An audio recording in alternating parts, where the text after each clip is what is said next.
Hello, guys. We have with us Raghav Bakshi, who has recently made a transition from economics background to data science in the math company. Now, this transition story will be quite amazing because he is coming from non-technical, non-programming background. So, Raghav, welcome. Just to get to know about you, just give a brief intro with your education background and what made you really interested towards data science. Just in a couple of minutes, I think. Hello, sir. Hello, everyone.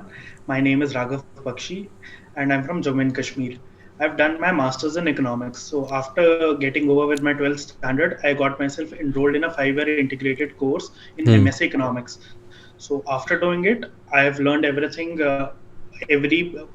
we can say data science knowledge. I've Hmm. learned Python programming and machine learning stuff. And now, currently, I'm working as the data scientist with the math company. Okay, amazing.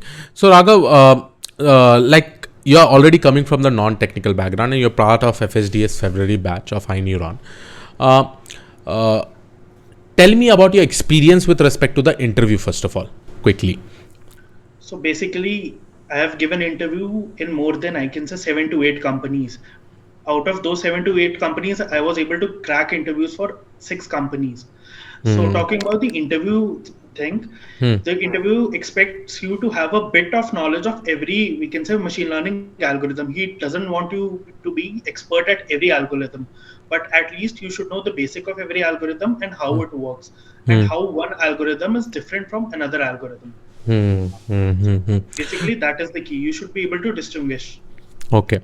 So, Raghav, one important question since you're coming from non-technical, non-programming background, can we now see? I usually say people that yes, you can definitely make a transition coming from any irrespective of any background. So, what do you feel? Because some people still do not believe it, and you have actually done it, right? So, what do you feel about this transition? Can a person who's probably coming from non-technical background can do, and what preparation strategy he should basically follow? Yeah, definitely. If you are coming from a non-technical background, you have to put in some extra efforts. Okay, you have to learn programming in the first instance, and if Hmm. you are able to do it, and believe me, Python is really easy to learn. You can Hmm. do it very easily over a span of 2 3 months. You can have a good grasp of Python language, Hmm. and in 3 months you will be able to be ready to enter the data science industry. If you are able to do the Python stuff, everything, machine learning, deep learning, everything, you can write every code very easily. Hmm. So basically, you should be focused to get your hands dirty into Python first. Hmm. Python and SQL, these two are the very important skills for the data science industry. And believe me, these are not very difficult skills. You can easily learn them if you are dedicated enough and you can contribute 1 hour daily for Python programming. Believe me, in 3 months, you'll be able to do more better than me actually. Okay. So, Raghav, one simple thing that I really want to ask: you coming from an economic background, right? Does that domain also help you probably to think about this current work that you are doing?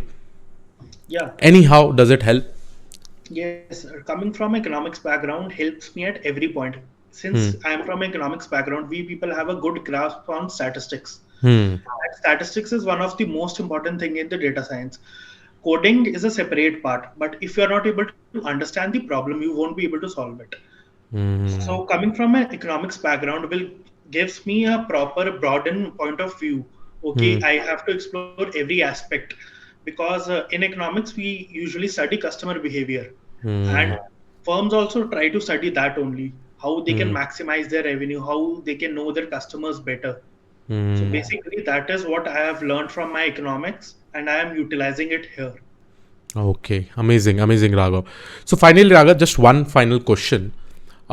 What advice would you like to give to those people who are from non-technical, non-programming background to probably get into the data analytics industry? Like, So what the should be their preparation strategy and all like that? Yeah, the only advice I would like to give to you is get your hands dirty in Python and SQL, and if you are able to do it, it is not a question if you are not able to do it. You will Hmm. be able to do it if you are doing it Hmm. consistently. Hmm. It is just a matter of time. You can do it. Hmm. Devote 1 hour daily, and Hmm. in 2 or 3 months you'll be able to do it. And after that, you Hmm. can easily learn machine learning and Hmm. stats. Basic Python, machine Hmm. learning, and stats. These three skill sets are I can say are very much important, and these are enough to get a job. You can Great. easily crack any interview if you are equipped with these three skills. Great, amazing, Raghav. So, final one last question. Other on this, I'll not ask. So, how many job interviews have you cleared till now? I've cleared And around six. six. Which all companies you can just say to the So it audience? was Tiger Analytics, Hmm. TCS, Tata Hmm. IQ, Cube Hmm. AI, Hmm. PwC, and the math company. Great, amazing. Raghav, thank you for this amazing podcast. Thank you for guiding the entire audience. Obviously, I'll put your LinkedIn ID in the description of this particular video. If somebody tries to communicate to you, try to advise them by giving your inputs also, since you have made this transition. So, thank you, Raghav. This was it from our side, guys. We will see you all in the next video. Thank you, Raghav. Thank you, everyone.